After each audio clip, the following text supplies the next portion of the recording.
What's going on, guys? Welcome back to Benchwarmer Sports, and football is finally here. We have finally made it. The Cleveland Browns and the New York Jets just finished up the Hall of Fame game to open up the 2023 NFL season. Just wrapped up around 15 minutes ago or so. And a lot of the backups and the fourth stringers, practice squad guys play today. Except for Mekhi Becton for the Jets. Pretty much everybody else was a backup or a third stringer, fourth stringer. But there is a lot to talk about with this game, especially for my Cleveland Browns, which we are going to be focusing on here in today's video. I just want to give you guys my thoughts and opinions about what I saw with the Cleveland Browns. Coming into this game tonight, I really wasn't paying that much attention or putting that much emphasis on tonight's game. I knew no starters were going to be playing today. Nothing was going to be too too much. Didn't need to be like, what's the word? Didn't need to be that much pressure on tonight's game in terms of what I had to see from guys. But there were a lot of stuff that I kind of noticed that pretty much intrigued me. First of all, we should get on with the pretty much the player of the game, Dorian Thompson-Robinson. Now, a lot has been made of his presence in camp the last couple of weeks, especially with reporters there at the Greenbrier. A lot of people have been saying good things about him. There are a lot of good things about him coming out of UCLA. Was a 5-year player coming out of UCLA is the all-time leader in passing yards at that program. 6'1", 195, that type of mold. Pretty much I would kind of see him as like a Jalen Hurts type mold. That's kind of what I, see the most, or at least like that's like the type of player he looks like. But he was pretty good tonight. Very efficient when it comes to passing. Had some pretty nice passes to receivers, especially Watkins Jr. with that little slant route for the 21-yard touchdown. That was a great one. Getting out of pressure in terms of the pocket collapsing, him stepping up in the pocket, shuffling his way out of pressure, getting some extra yards with his legs. Really impressed me with that. Then him throwing that block out for Demetric Felton on his touchdown run. Now, I'm not really a big fan of quarterbacks, especially, going out to block. Look what happened to Baker Mayfield when he tried to go for a tackle for an interception. Pretty much ruined his career.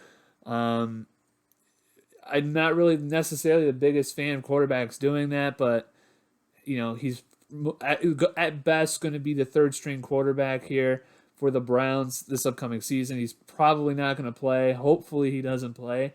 But with the opportunity that he had tonight in the second half, I thought he did really well.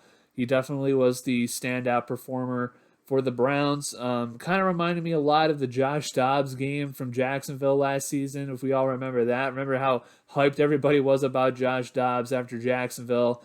Everybody was going nuts saying that he should start in front of Jacoby Brissett last season for the 11 games that Deshaun was out. But this kind of reminds me of that. I'm not going to put that much stock into it just because, he was playing against guys who are third, fourth stringers, probably not even going to be in the NFL, probably going to be practice squad. I'm not going to put that much emphasis on his performance, but I thought he performed pretty well. Another guy who I was kind of impressed with tonight, too, was Demetric Felton. I thought Demetric Felton looked pretty nice, too. Now, he was behind John Kelly. I don't know what that spells out for him because John Kelly took most of the reps in the first half. Demetric Felton took pretty much most of the reps in the second half, besides like the last drive in the fourth quarter. Also saw him on some kick return stuff. He had a good kick return in I think the third quarter that got called back for I think a hold on the receiving team. But he looked pretty good, looked pretty explosive. We kind of already known this about Demetric Felton. He has like the speed in that. They like him as a Swiss Army knife guy. Kind of reminds me a little bit of Duke Johnson. Where he's kind of like the do-it-all guy. You can line him in the backfield, line him as a slot receiver, make him a kick returner if you want to. He kind of reminds me of Duke Johnson a little bit. but he doesn't have as much of a role as Duke Johnson did on this team. But I thought he did really a couple things good. I thought he was pretty explosive. Got a lot of yardage. Again, no, he's playing against third, fourth stringers, but I thought he did some pretty good things. Impressed me. The only thing that with Demetri Felton is where do the Browns see him as? Because a year or two ago they had him as a wide receiver. Now, supposedly this year they have him as a running back, and then the other year they had him as a receiver. So I don't know if you want to list him as a receiver or you want to put him as your third running back. I don't know, but I thought that I thought he impressed me a lot today. Especially with that touchdown run too, a couple other runs. I thought he really did a lot of good things well. And another guy who was pretty good that I liked, Cedric Tillman. Cedric Tillman played like a 6'3" wide receiver today, which is so fantastic because the Browns have had this history in the last decade. This was going back to like Ray Farmer, back during like that 2013, 2014 era where the Browns just never drafted tall wide receivers. For some reason, they always drafted guys who were like 6 foot and under. I don't know. It was just like their philosophy back in the day, especially Ray Farmer. Ray Farmer always never put any emphasis on receivers above 6 foot. That was like the meme back in the day, a decade ago. But with DPJ, he's a pretty big, stocky guy. Cedric Tillman played like a big, tall wide receiver. Had a couple of great plays. Had that third down conversion. Got a gain of 20 yards out of it. Made some plays in the open field in the middle. And I thought he really did some good things today. He's been having a good camp from what we've been told from reporters. Even some reporters have said he looks better than David Bell at this stage than he did last year. Looks a lot better than some of the other receivers, which is a very encouraging sign to hear about your third round pick. And hopefully this means that Andrew Berry hit on a receiver. Now, granted, I said it's camp. It's one game of the preseason, but so far I like what I've been seeing from Cedric Tillman. He's been playing. He played against better, talent. It's definitely not starters or anything like that, but it's second string guys. I thought he did pretty well tonight. He did some things that I liked too. And then the other guy that I was really impressed with tonight too, and this would probably be the last guy we'll talk about with the good. Well, before we get to the bad that I saw, was DeJuan Jones. DeJuan Jones looked really, really good. I mean, they showed him on TV, right? The guy looked like a man amongst boys. I mean, he looked like me in grade school. I was 6'3" in 8th grade. That guy looked like me. DeJuan Jones, when he was lined up and with the linemen, with the other linemen, and when he was in the huddle, he looked like me back in grade school. I was getting flashbacks because all the parents were saying, that kid is not in 8th grade. That kid's not in 7th grade. There's no way in hell. DeJuan Jones is 6'8". He makes every freaking offensive lineman out there look like they were just short compared to him.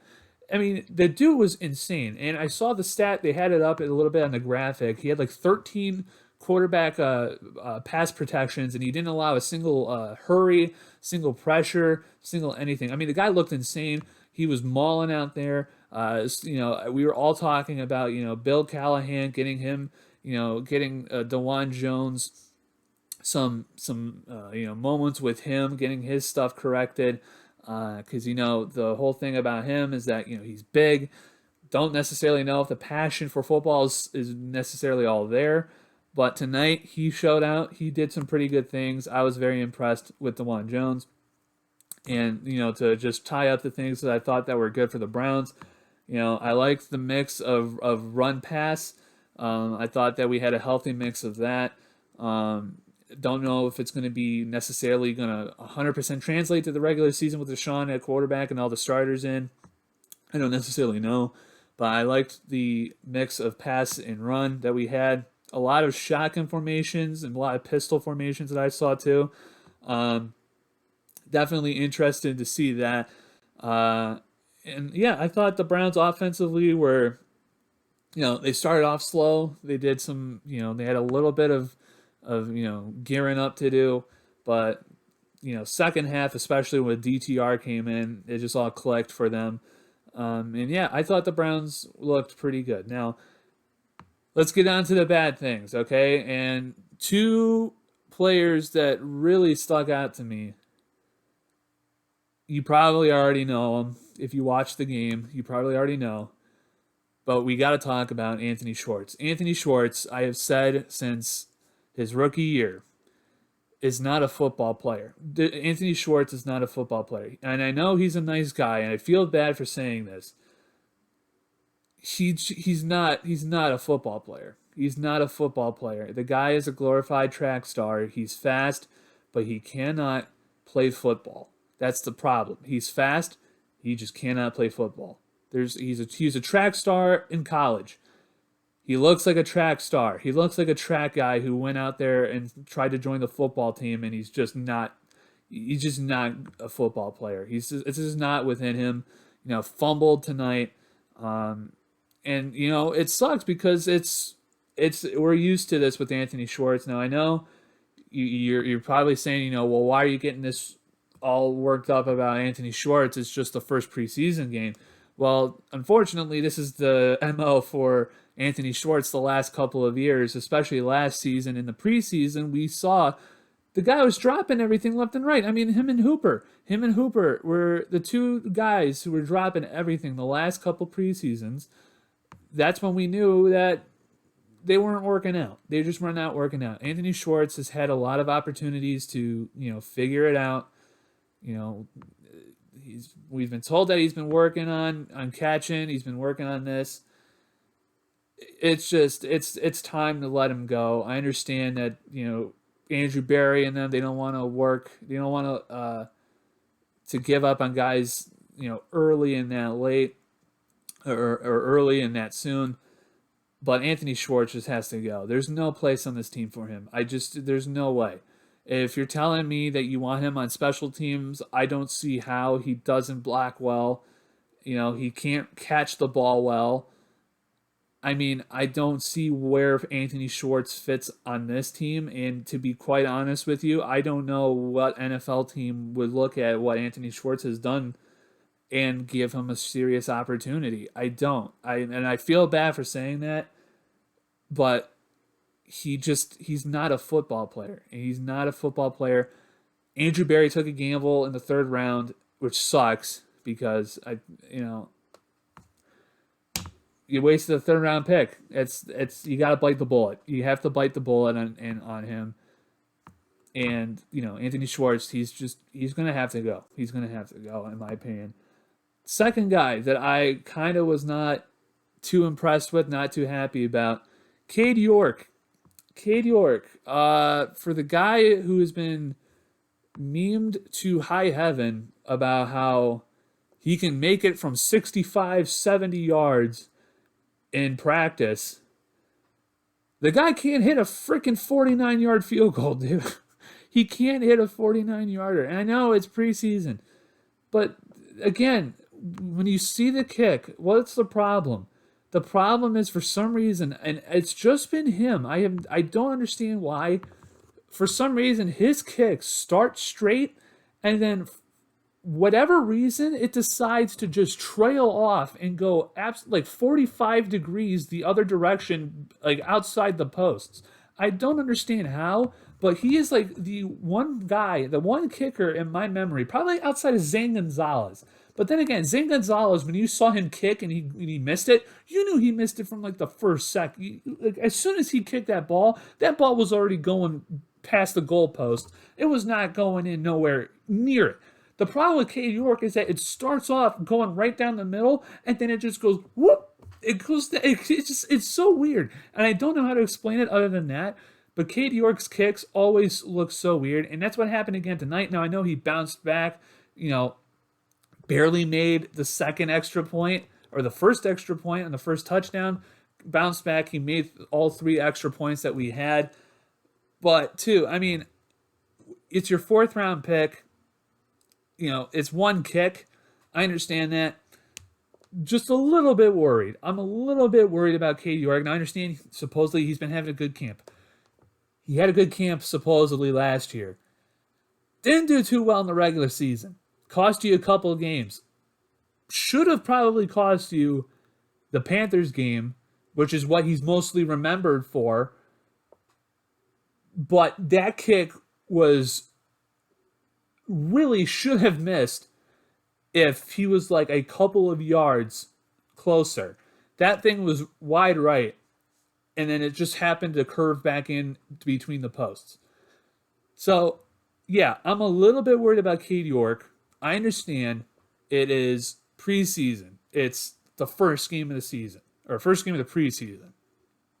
But I'm not going to lie, and I'm not going to lie if I don't say that Cade York just scares me a little bit, because I don't like the fact that we don't have anybody in competition with him for that kicking spot. Maybe that could get him to, I don't want to say work harder, but maybe it could see if he can refine his stuff quicker if he has someone who's not breathing down his neck, but competing with him for that kicking spot. If he knows that there's a competition and that there's a legitimate shot that, hey, if you don't get it right, you're not going to be here for a long time, because we have a guy who's out here who could, potentially get your spot. That's all I'm saying. I'm not necessarily going to give up on him yet. I'm not necessarily there with Cade York like I am with Anthony Schwartz, but he definitely needs to start figuring it out, because that 49-yard field goal, that's not a one-off thing that we've seen with him. That's been that was a problem last year. Let's hope it's not a problem this year, because he only attempted one field goal. Remember, he only attempted one field goal this game, and he missed it. He missed it. He made his 3 extra points, but he gave you 3 points. He should have given you 6. That's 3 points he left out there.